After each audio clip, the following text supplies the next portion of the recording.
বেলা আমার এরকমও হয় যে আমি বাসায় আসলাম, আমি লাগেজটা আমার রুমের মধ্যে হয়তো মাঝখানে ছোট পর্দার জনপ্রিয় অভিনেত্রী সাদিয়া জাহান প্রভা বরাবরই দর্শকদের আলোচনায় থাকেন। এক সময়ের ব্যস্ত এই তারকা এখন বেছে বেছে কাজ করছেন। অভিনয়ের বাহিরেও সামাজিক যোগাযোগ মাধ্যমেও তিনি বেশ সবর। প্রায়ই ভক্তদের সঙ্গে বিভিন্ন অনুভূতি ও অভিজ্ঞতা ভাগাভাগি করেন। তবে এতে প্রশংসার পাশাপাশি কটাক্ষেরও শিকার হতে হয় তাকে।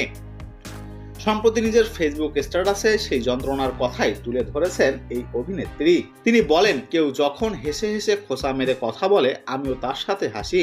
আমার খারাপ লাগেনি তাকে বোঝাই, কিন্তু সত্যটা হচ্ছে খারাপ লাগে। শুধু তাই নয়, এমন পরিস্থিতি তার ভেতরে কেমন তোলপাড় তৈরি করে সে কথাও জানান এই অভিনেত্রী।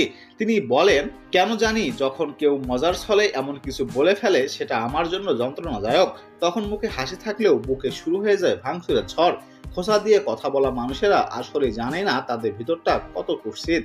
অভিনয় জীবনের বাহিরেও এই ব্যক্তিগত অনুভূতি প্রকাশ করলেও প্রভা বর্তমানে ব্যস্ত সময় কাটাচ্ছেন বড় পর্দার কাজ নিয়ে। প্রথমবারের মতো একসঙ্গে দুটি সরকারি অনুদানে সিনেমায় অভিনয় করছেন তিনি।